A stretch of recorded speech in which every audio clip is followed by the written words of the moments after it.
All right, I have 9:01, so we're going to go ahead and get started. Welcome, everyone. Good morning.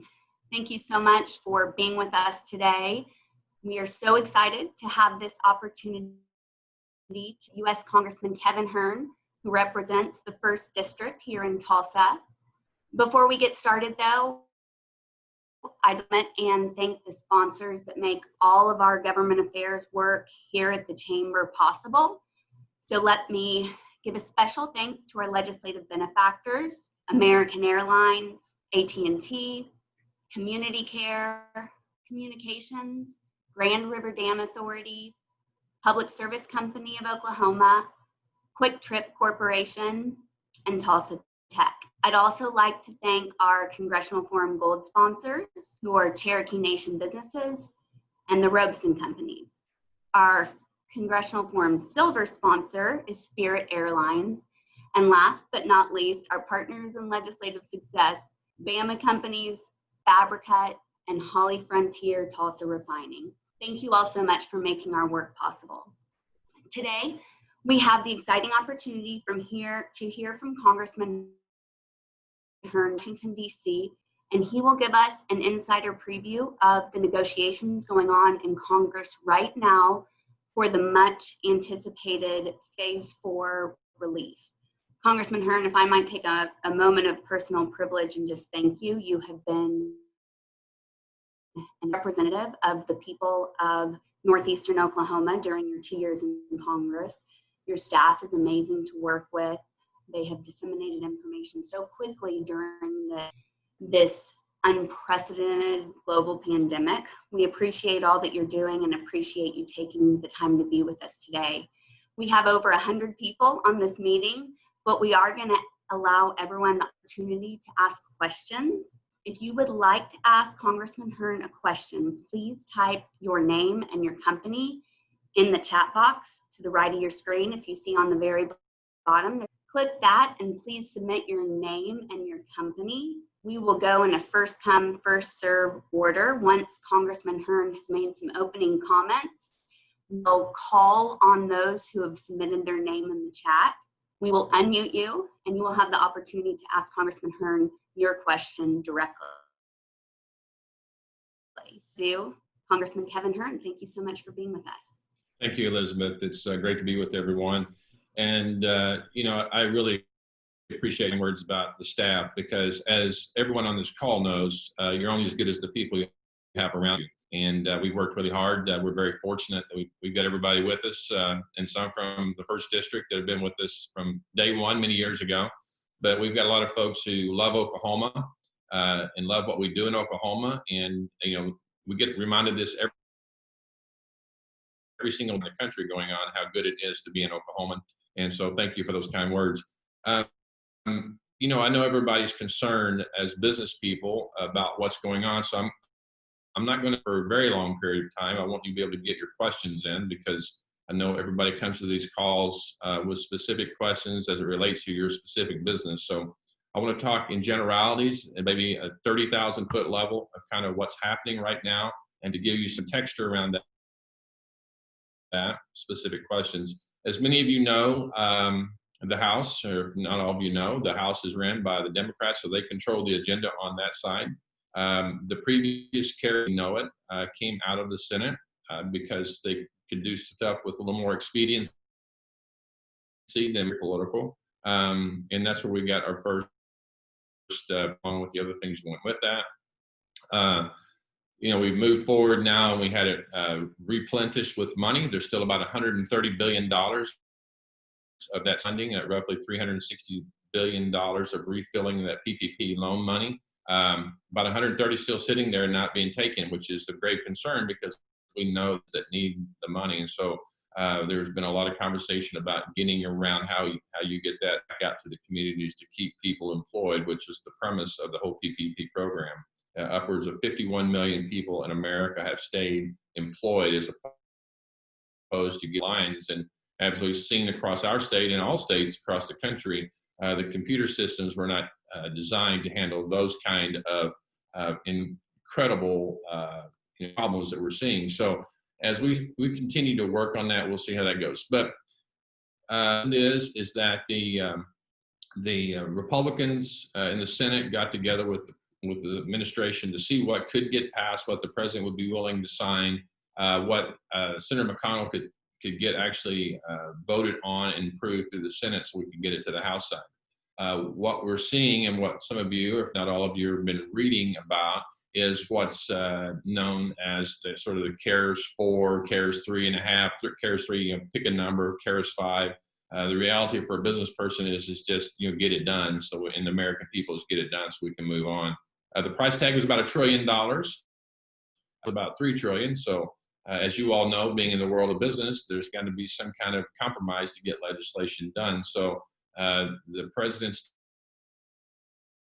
team tonight and again yesterday, and we're just waiting to see the final outcome of this because it's the leadership of both parties in both the House and the Senate working on a deal that can be brought to the floor. So a lot of questioning going on. We're getting to do a lot of input. We have a call this afternoon, what's known as the whip call, to give our inputs. And so it's very timely that we have this call to get feedback from our constituents, our business people in our communities, not only in the first district, but around the state, what we need to do to make, continue to have our economy continue to recover. So what happened, which was a little different than before, was we really got 5 sort of standalone packages that came out under this new negotiation with the White House and the Senate Republicans. The first one really is about, again, how do we get that $130 billion out to businesses that maybe need a second run at this money, because while they were able to keep their money ran out from the first tranche, that they were sitting there going, okay, how am I going to keep the people employed? I'm almost back to where I can pay my bills and stay open. So it's really talking about that, and I'll get to some details on that piece of it. The second one was really about stimulus to the people, both in a just very similar as it was before, and then also in that same stimulus is how do we continue to incentivize or not incentivize, disincentivize people to stay home versus going. Was how do we get people back to work, reimburse business on the whole idea of providing PPE equipment, whether it be masks and gloves and sanitizer or screens, but how do we do that? And also, how do we get liability protections in it, which I know is really huge. Doesn't mean, we all know that anybody can, it's a little more protection on, are you actually going to be able to win that case if a business owner is doing the right things? The fourth package of this was about how do we get our kids back to school, both not only into K through 12, but into colleges and into preschool, and making sure that our teachers are protected, that our children are protected, and that we're monitoring schools to make sure that we're not creating a bad situation, but allowing our individual parents to go back to work. And then finally, it's always interesting some of the things that get thrown into some of these bills, but Senator Mitt Romney was able to get in something called the Trust Act. And really what he's talking about is setting up a couple of boards to look at the solvency of some of our unfunded mandates, like the Highway Trust Fund, the Social Security Trust Fund, the Medicare Trust Fund, all these different trust funds that we have obligations in that we're not meeting, and we're just kicking the can down the road. But just to tell you the impact of the dollars we have in debt that we talk about all the time, what many of you may not know is there's another upwards of $1 billion in unfunded liability just in Medicare and Social Security alone. That means we owe future generations, many of you all on this call, if not all of us on this call, that we currently do not have a way to pay for. So this was all put in here, and I think it's appropriate to have it in here because we're spending unprecedented amount of money as we move forward. I do have just a few things I wanted to highlight, and then I'll get to some Q&A here. But under the PPP thing, I think it's really important, again, as I mentioned, that there's about forgiveness, about when you can get forgiveness. So that's been cleared up, that it's after the 4 weeks. So anytime in there. Originally, it was sort of thought when this was changed that you can only do it at 8 or after 24. Now it's at any time in there. Something that's probably more important to more people in America is there were about a little over 5 million PPP loans have been made. About 8 of those plus are under $150,000. And so there's been an expedited approach put in this bill about how you can get expedited forgiveness. In other words, convert that to a grant from the federal government. You just have to keep your documents that you derived for 3 years in case you're ever audited. And then for 150,000 up to 2 million, again, you'll apply, but there's not a mandatory audit associated with that. In our conversation, my conversation with Secretary Mnuchin and SBA Administrator Carranza a week ago, Friday, in a hearing I had with them, I asked them specifically when they would have this available so we could start doing forgiveness. It would be as early as August 10th, there'll be an online portal on the forgiveness process. I think also what's been happening when you look at the criteria for going after a second hit at PPP a little bit, in the sense that, as we all know, that you had to have under 500, it's now under 300 employees, and there's been a revenue, you have to be down at least 50% in revenue in either Q1 or Q2 of 2020 versus that same measurement period in 2019. And again, I apologize for going through these so fast, but this is a very lengthy document. I tried to pick out some things I thought would really matter to business people right now. There's also been set-asides for small entities, $25 billion in funds set aside for people employing 10 or more employees. That was not done in the first bill. It was really set aside for others, up to $10 billion in assets and up to $50 billion in assets were set aside. This is specifically to small entities. And then there's also for community lenders, again, as there was in the first bill. Let me see if there's anything else under there that, yeah, so I think one of probably the most important things, how could I forget this? Chambers of Commerce have been added into this, 501c6s, which I think, and you have to have fewer than 300 employees, which I'm certain Tulsa Regional Chamber fits that bill. But that's really going to be big. And as we move forward here, you know, there's no question that if we're going to get our economy back and going, we see what you know, it looks like across America when people are working. We saw this the first economy in the history of the country. More people working, the lowest unemployment rates, regardless of what demographic you looked at or what industry you looked at, and the impetus behind, you know, bringing our businesses in is the Chamber of Commerce. So I know there was a lot of outreach with your fearless leader, Mike Neal, on numerous occasions about this, and so this was heard across America, and we're able to get the 501c6s in there.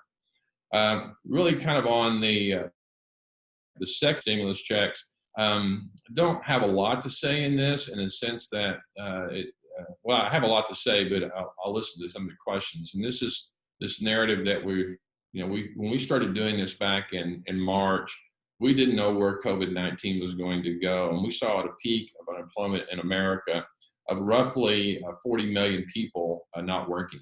And so, and didn't know who was going to next day. PPP worked, and now we're back down to about 16 million unemployed in America, which is still a lot of people.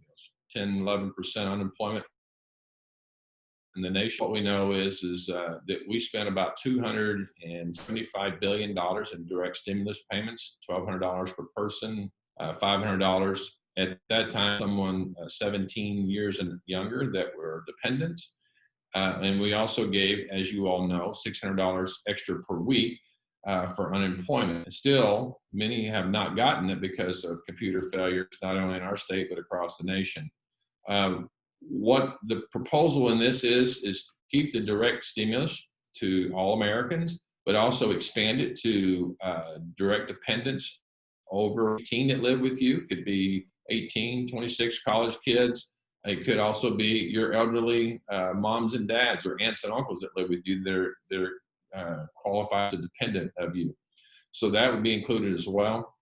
The 600 is being proposed to by the Republican bill that's here to move it down to $200 per week with a phase out in October to get it down check you receive weekly would be 70% of what you received when you were working.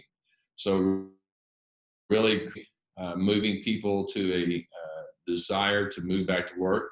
I think a lot of Americans want to work, that we just need to keep getting jobs open. And so as we match jobs with workers, we can see our economy start to recover even quicker than we're seeing it right now. I want to move on to the next piece. We talked about the Safe to Work Act, which is, it's really about, if you want to look at the subtitle, it'd be protecting businesses doing the right thing. Not just businesses, but schools, chambers of commerce, anybody out there.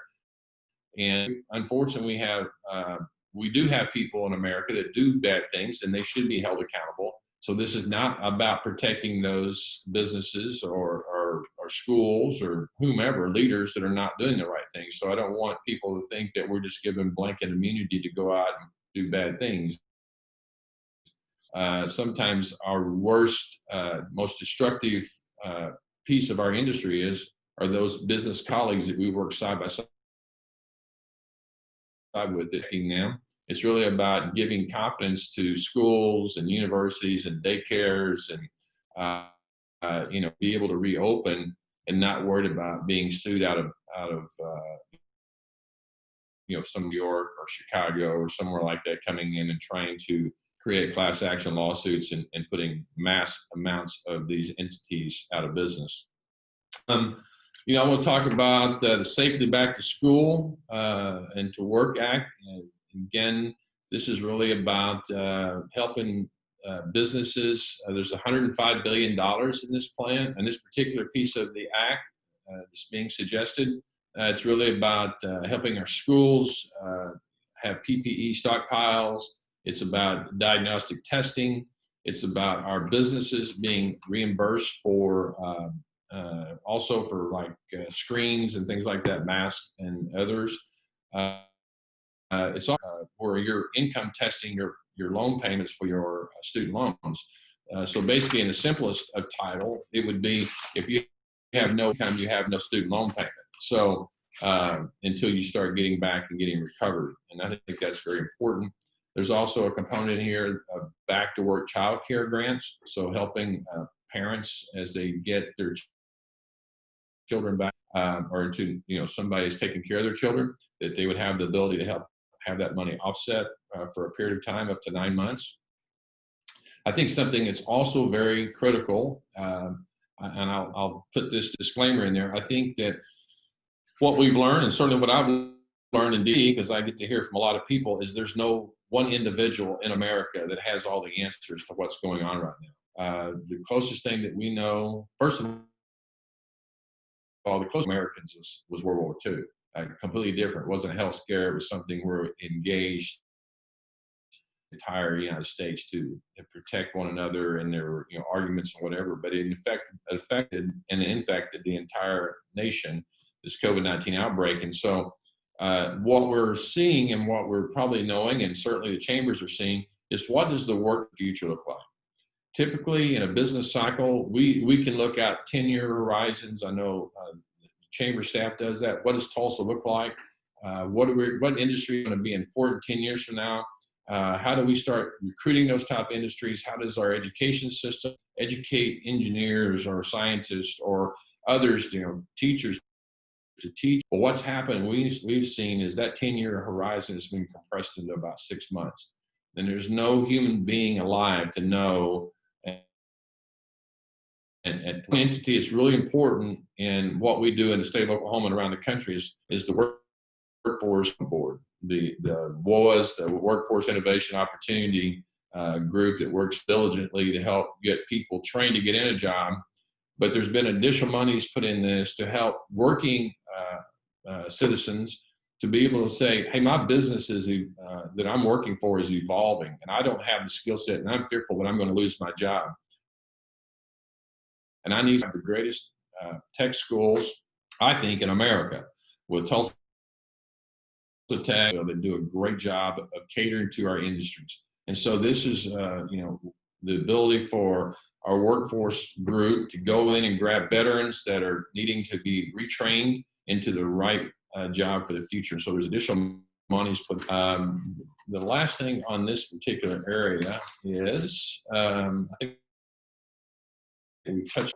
I think that's pretty much it. And then finally, as I mentioned earlier, regarding Senator Romney being able to get the Trust Act in to after, how do we fund these particular legislative buckets of money that's needed, these obligations that we have, whether it's the Highway Trust Fund, again, the Social Security Trust Fund or the Medicare Trust Fund, and do this in a responsible way. And so there will be some committees. This should just pass. It's just a really big issue, and it's going to take a bipartisan group, a bicameral group to really get after this. We have to do it. Just to put it in perspective for you, you hear a lot of fussing going up here in DC on the news media and others regarding the funding. The discretionary fund, really what we deal with on a day-to-day basis, is really it's actually declined.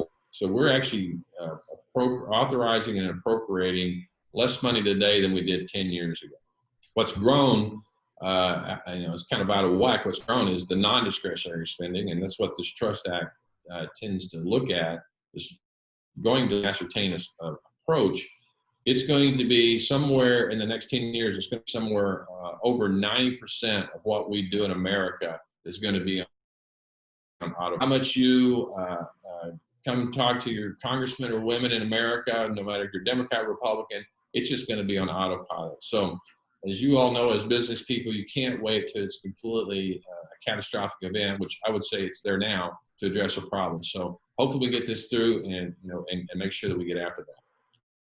I know that's a lot of information crammed into about 18 minutes, but I want to give you that overview and would love to take questions, Elizabeth.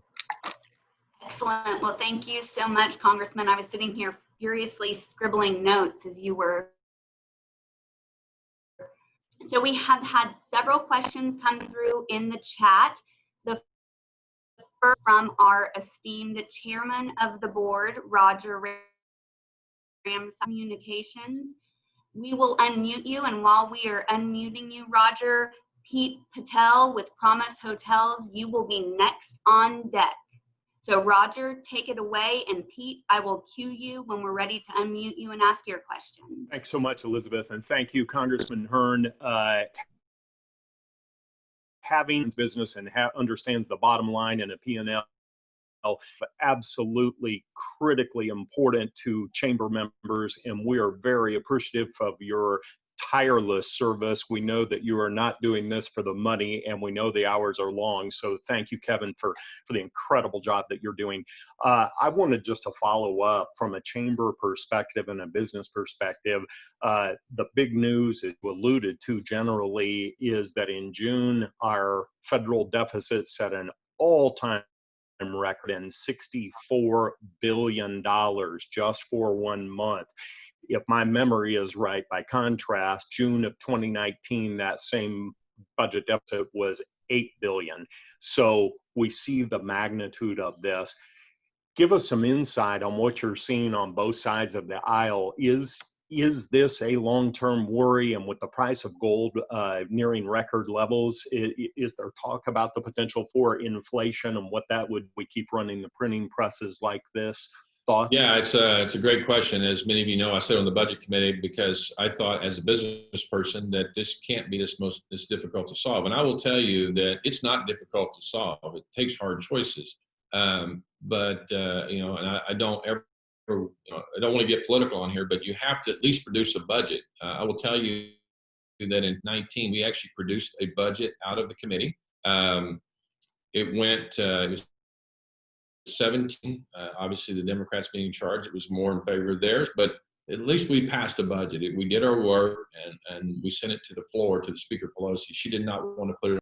You have to have a budget before you can attack any of these issues. This year, in February, the first group that meets to actually set the government in place are the Budget Committee. And this year, the Speaker didn't want a budget done at all. So we didn't even, first time in, I don't know, people said they've been here 20 years, have never seen that before. The Budget Committee didn't even do a budget. In fact, I made a recommendation we actually dissolve the Budget Committee if we weren't going to do our job. So that's the first thing. Everybody on here does a budget. And Because what happens if you do a budget, it opens your eyes to areas you have to attack. And so what happens now is we're doing like the Trust Act here that Senator Romney's talking about, is we're coming at it piecemeal. And again, as you all as business people know, that's problematic. But the long story is, made short, is that it's very problematic. If you look at historically countries that have had this kind of debt, they've had to hyperinflate their monies and basically erode money to get it back down to something that's manageable. China owns about 50% of our foreign debt, and we could spend the rest of the day talking about influence, whether it be where the COVID virus came from or what they've done with PPE and withholding that and bartering and basically blackmailing network in exchange for PPE so that they could protect the people of their particular country about a lot of these things. But these all have direct impact. And we denominate, about 75, probably about 80% of the world's currency is denominated or pegged to the US dollar. So the saving grace we have right now is that about 15 to 20% of the monies around the world are currently denominated trade, and China needs to grow, and China has more impact on the direction of our economy. That's going to be more impactful than what we can do. I asked Chairman Powell this directly. When you're printing money to buy bonds, your own bonds, you're creating the greatest Ponzi scheme in the world. And just to put all of you all on sort of a platform of this, just roughly saying, is ours. We earn, or for tax revenue, is about $3 trillion. We borrow about $1 trillion. This is pre-COVID. We borrow about $1 trillion, and we borrow that to build a military to protect us from China. You'd never do this in business. So it's a fascinating process. I think we all have to be concerned about rising taxes. We have to be very concerned about monetary policy, whether it's how we look at buying cost of debt, whether if you're a publicly traded company, how do you have to, when you're issuing bonds, what's the debt that's going to be costing to service capital? I know Cox Communications is doing huge amounts of capital spends. What's the cost of that debt to do those capital spends? Because as you start looking at your revenues to cover your debt service or your bonds, your cash flow coverage ratios, you're going to have to pull back. And when you pull back, that means like expanding broadband as you extend out beyond the urban areas. And that's just like you, that's AT&T, Verizon, everybody else. All you are spending massive amounts on CapEx.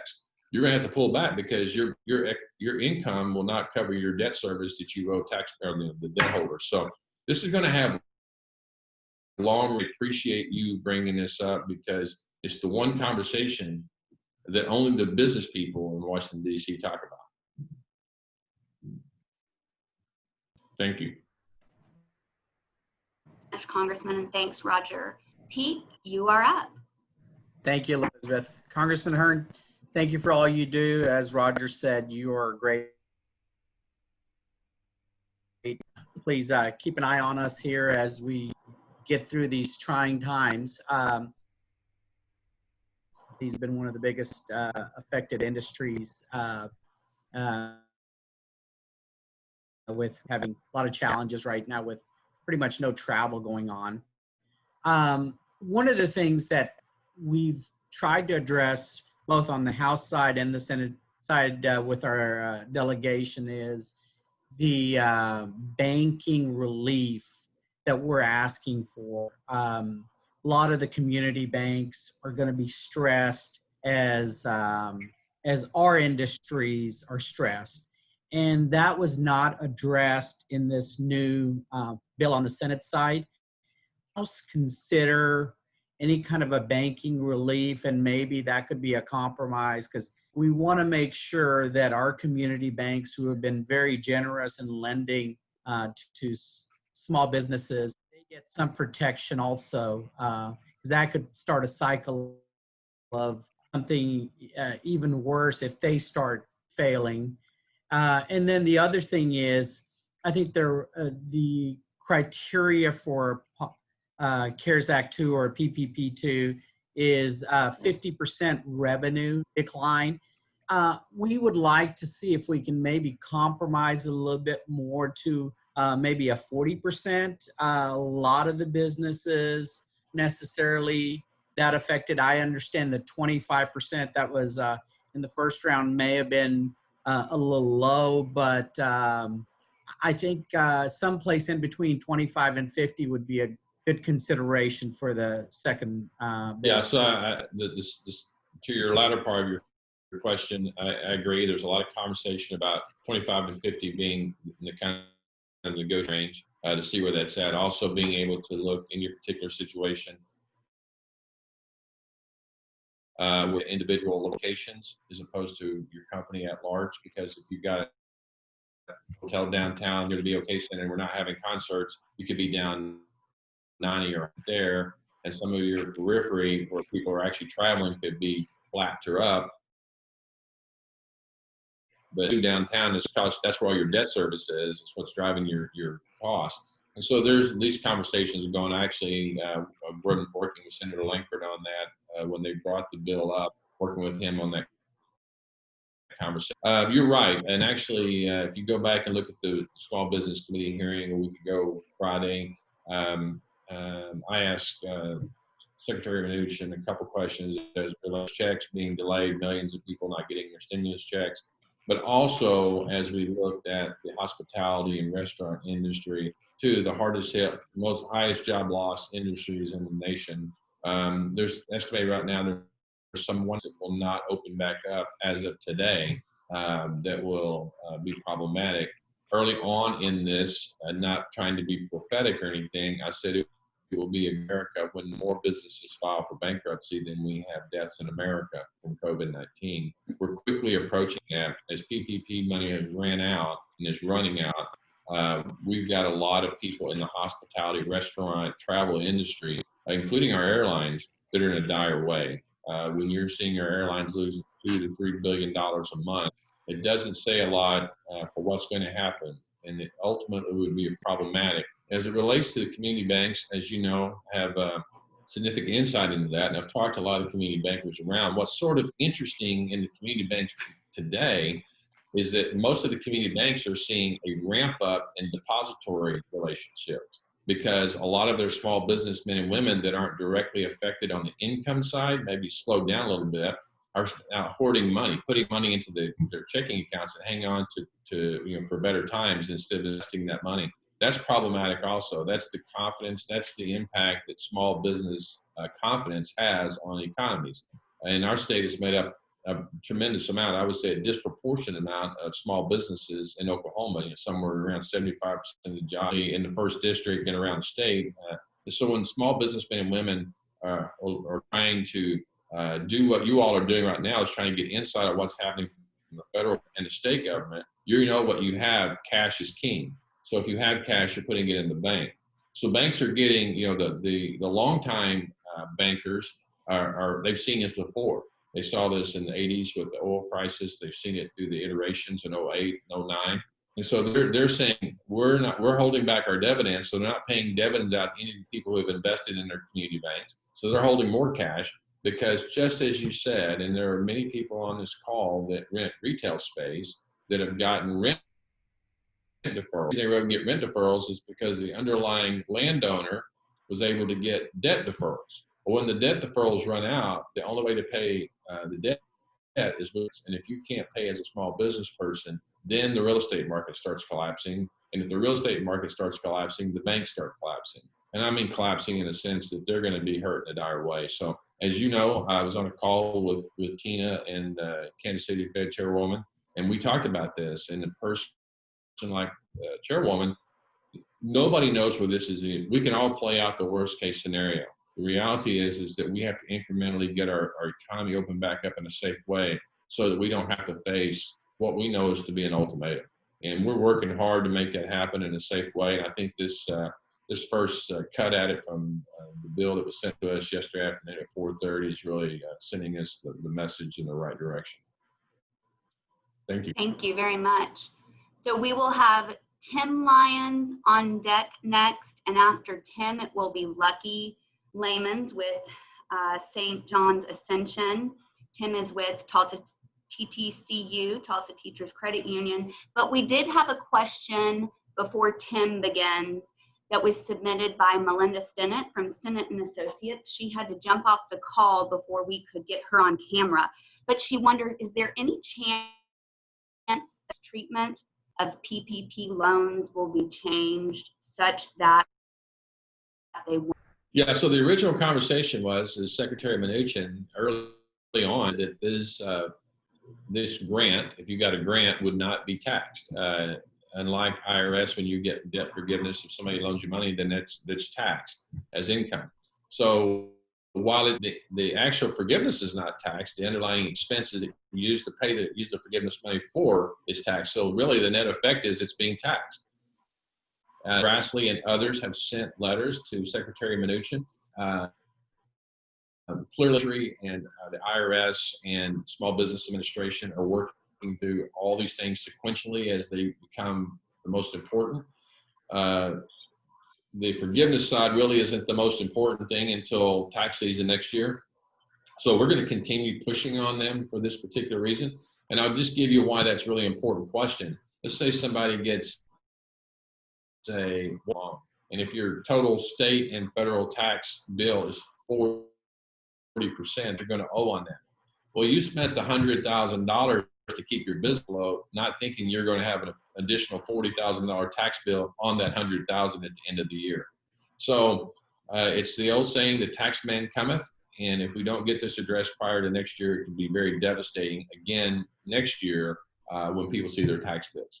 It's a great question. It's not let go by the wayside. And I assure you, both sides of the aisle in both the House and the Senate are all over this with Mr. Mnuchin. Thank you. Thank you very much for that, Congressman. I will pass that along to Melinda Stennett. Tim Lyons, you are up. Thank you, Elizabeth, and thank you, Congressman Hern. I appreciate having the opportunity to hear from you today. I think probably one of the hottest topics that's going on right now is about this upcoming school year.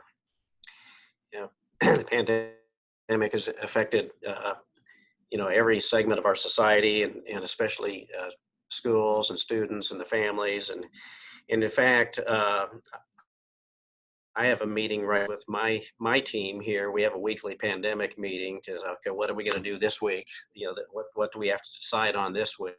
This week's topic is how are we going to treat our employees? Are we going to do anything different with our employees whose children, whose school-age children will be learning from home virtually, but they can't do it without being supervised by their parents, but their parents are working from home.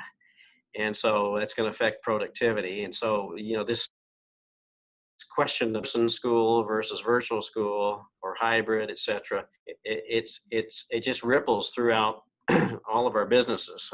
I'm sure everybody on this call is having to think about this. And then the schools, they've already had funding issues, and now they're losing public schools or students by the thousands to Epic, the online,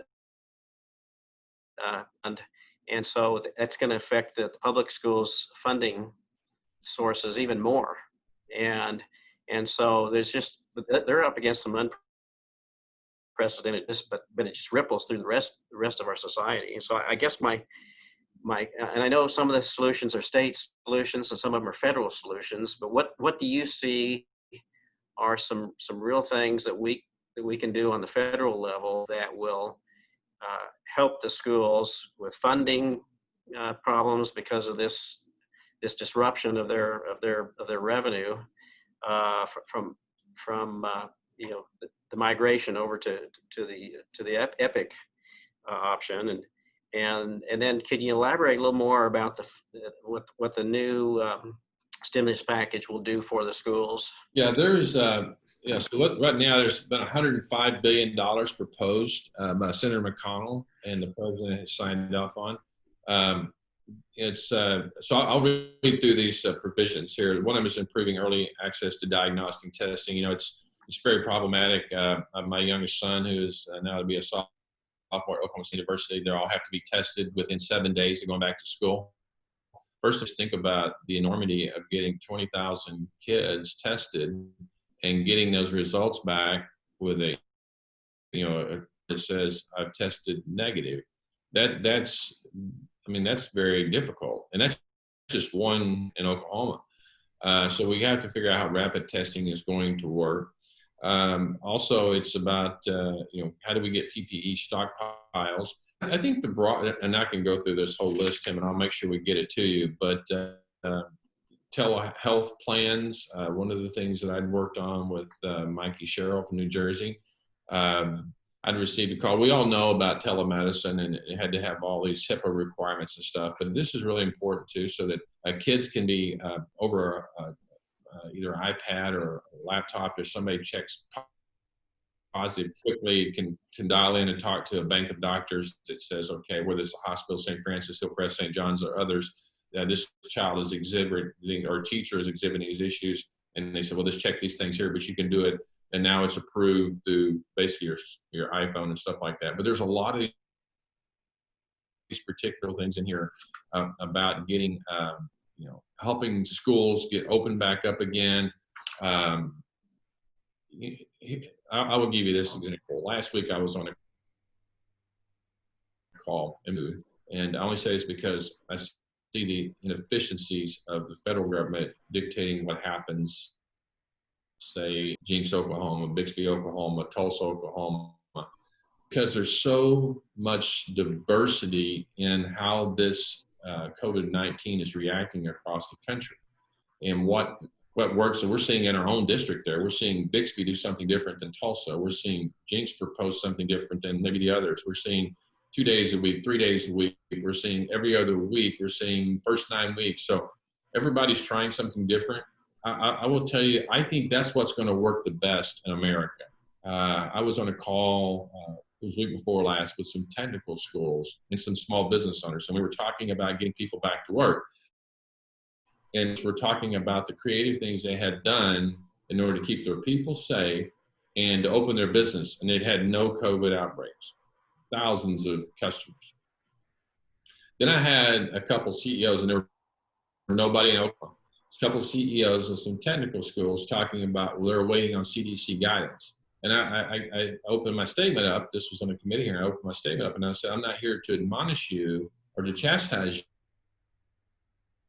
you, but the business owners on here talked about, they figured it out. They didn't wait for the federal government to tell them how to do it. They knew what the precautions they needed to take, and they figured out how to open their businesses and keep their customers safe and their employees safe, and have been very successful. What I hear from you all is you're going to stay closed until the federal government tells you what to do.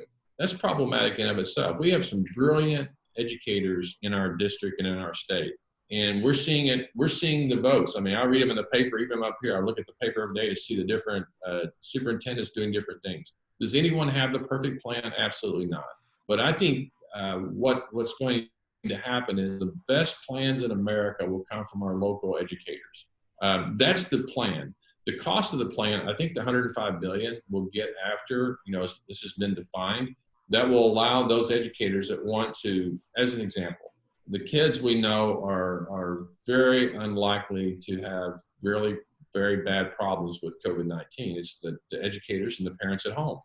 Maybe have a separate classroom in the school where the kids actually sit, and the distance learning is the teachers who are social distancing or in another part of actually educating the kids in the classroom through virtual classroom. But the kids are actually at the school. And so I've heard a lot of different really creative ideas on how to do that. I don't know. I'm not here to tell you which one is right or wrong.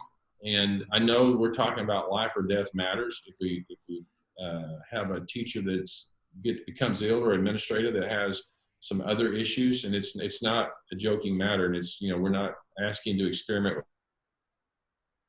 with lives. But no, Tulsa, the second largest school district in the state, have proposed virtual learning for the first 9 weeks. It's a time, as I said at the beginning of this call, that nobody in America, everybody wants to think somebody thinks they're right and the other person's wrong.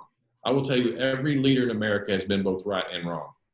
And it's because we've never seen this. And I will tell everybody on the call, Tim, and this is, as we go through this process, I actually had the person who's in charge of the PPP program, which is really, he's been around since now for 08, 09 crisis. He's seen about every kind of crisis in America, working for Small Business Administration.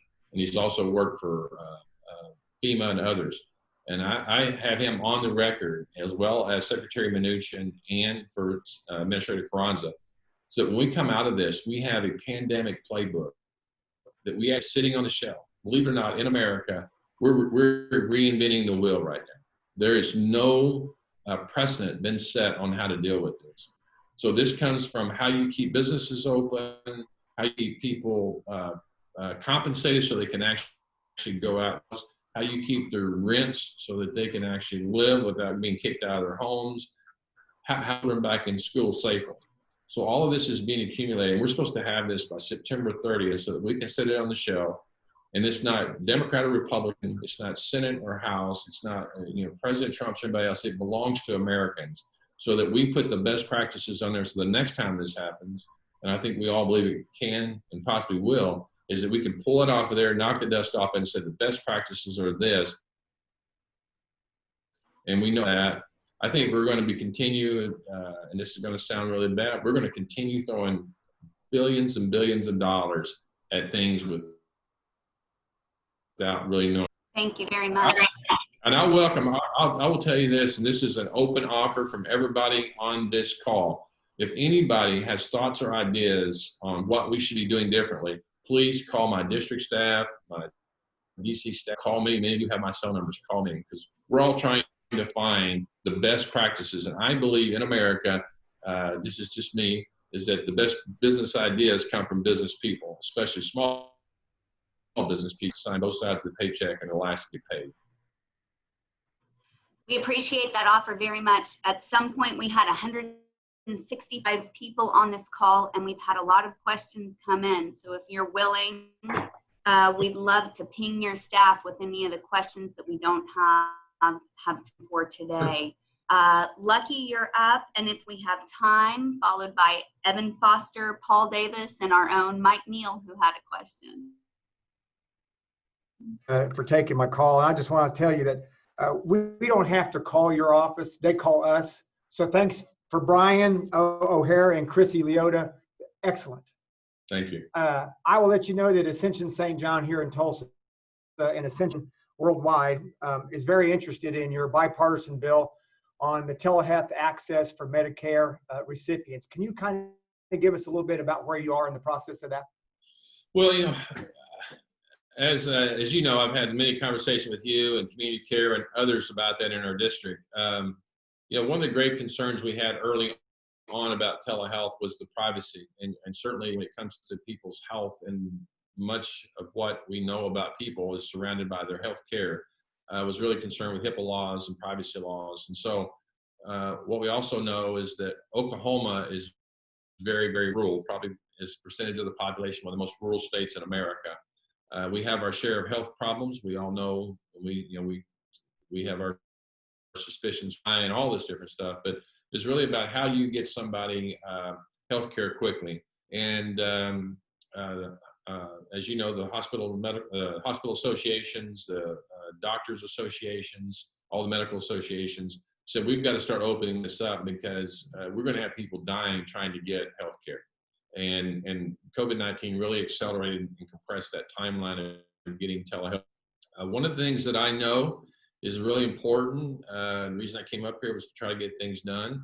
And when you're in the minority, you have to find people across the aisle that believe the same way you do and want to take politics out of as much as possible to get something done. And Mikey Sherrill out of New Jersey, we're on that bill together. We hope that gets brought up here pretty soon. It's part of this proposal from the Republican side of this to get funding on it.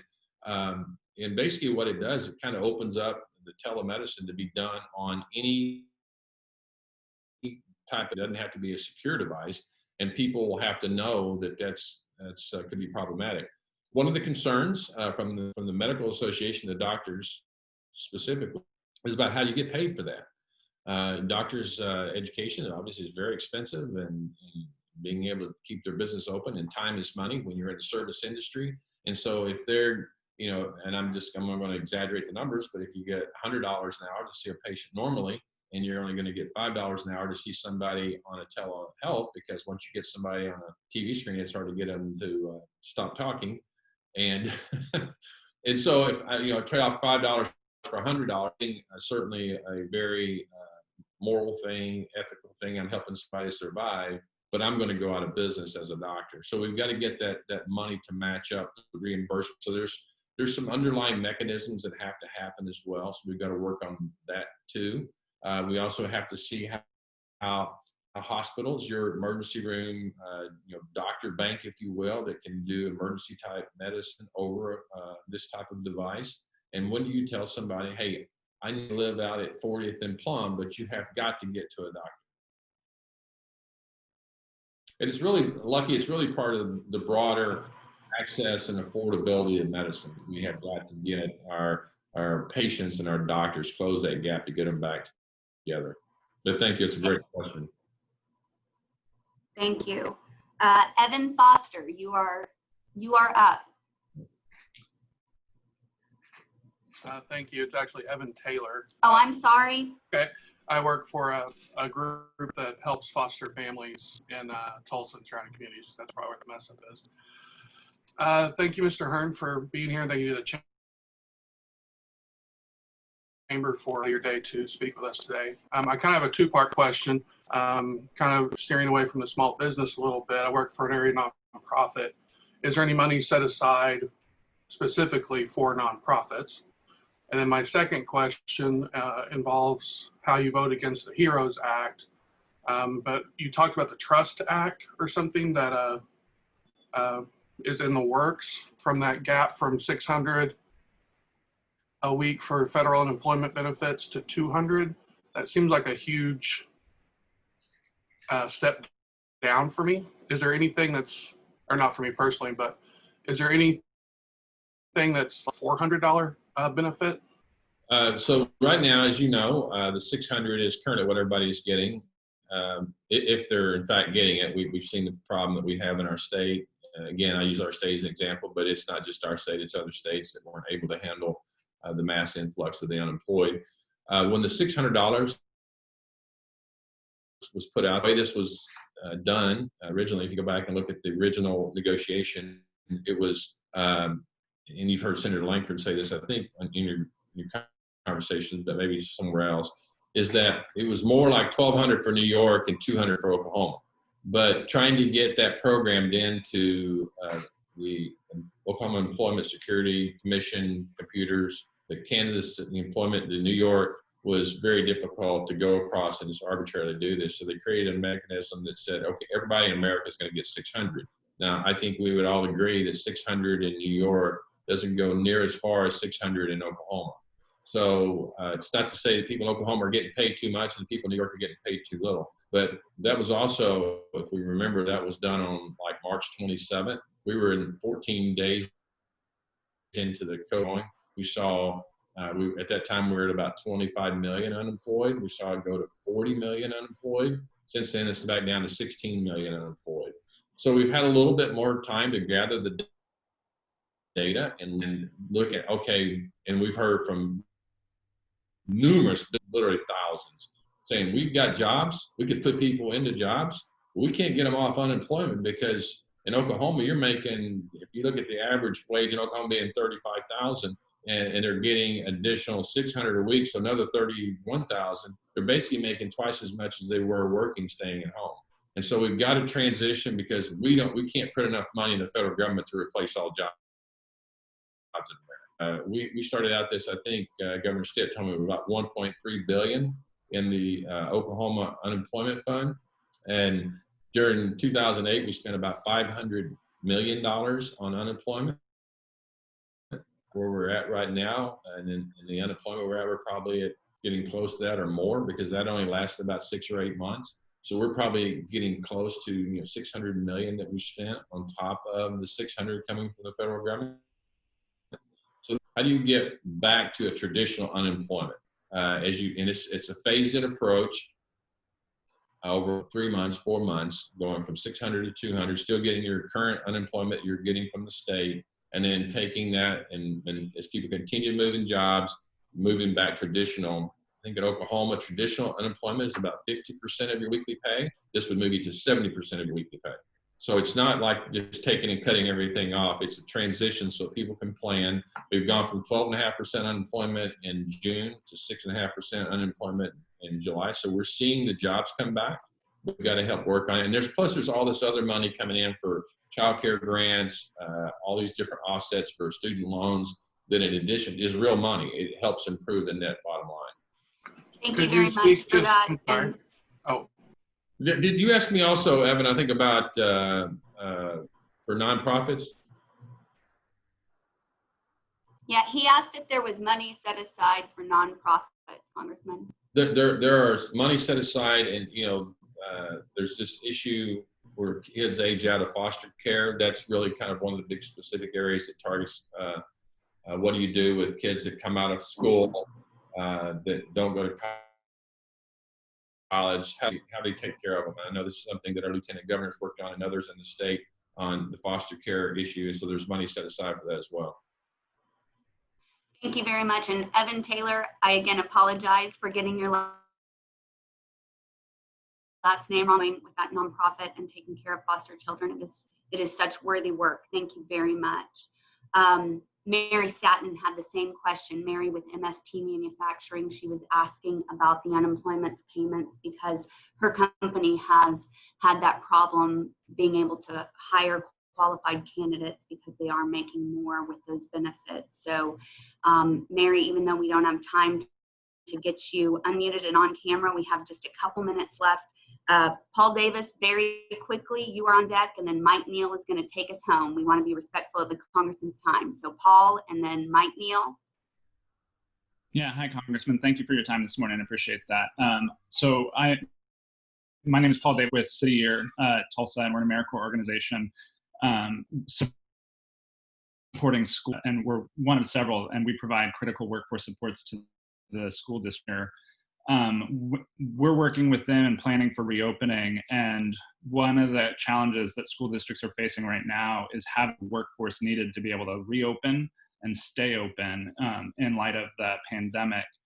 Part of the response to that, there's bills in both the House and the Senate about an AmeriCorps expansion program, but I'm curious if there's conversation happening about providing workforce supports like AmeriCorps to that are kind of in the realm of conversation around these stimulus packages right now.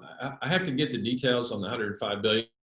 And I mean, there's large chunks about, specifically really giving local control on what's happening on the monies. One of the things that I've been a huge advocate for, and many of my colleagues have as well, is that I actually said this on a call day before yesterday with some of the folks around the state, including teachers and administrators, is that I believe we got to be a little bit concerned about the federal government being very prescriptive on money coming to the state of Oklahoma, more specifically the 1st District, and more specifically Tulsa Public Schools.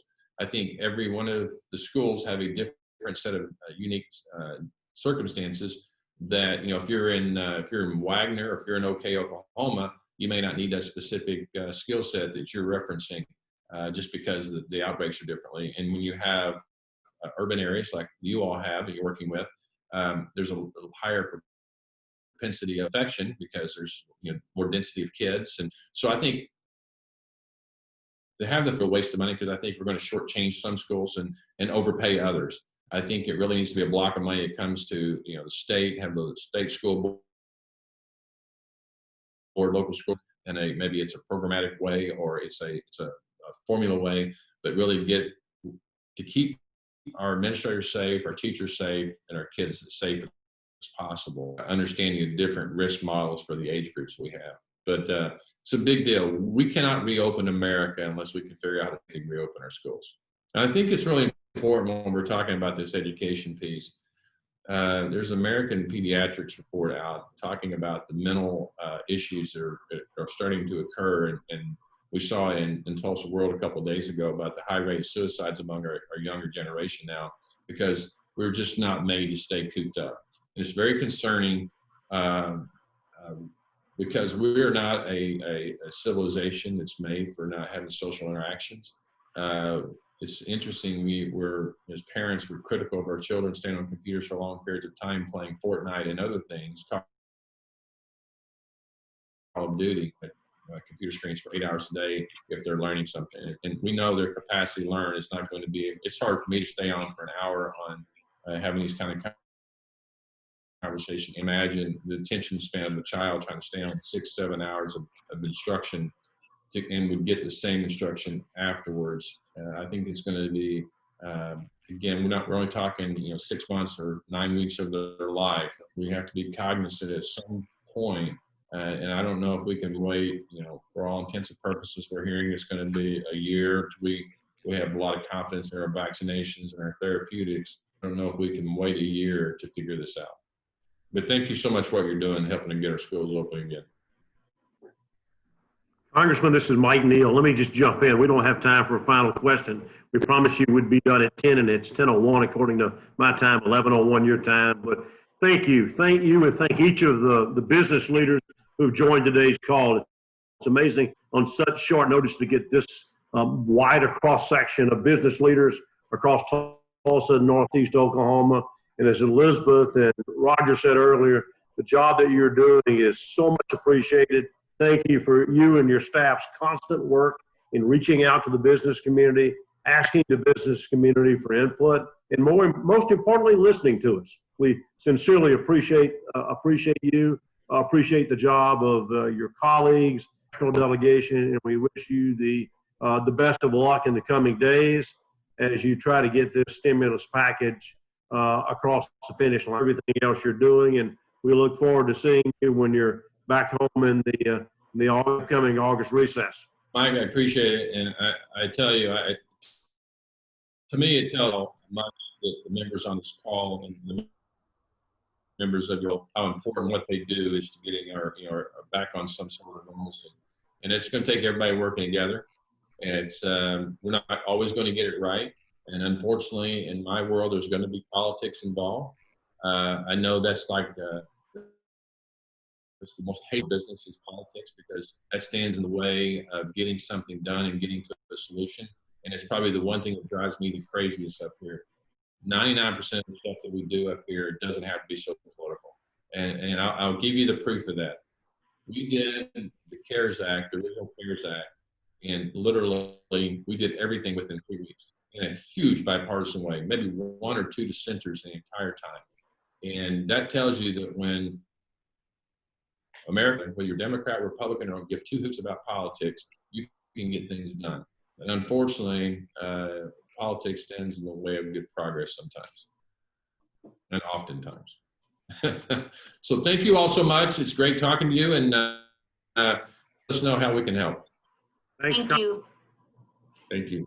Thank Bye-bye. you once again, Congressman. We are adjourned, everyone. Thank you for joining us.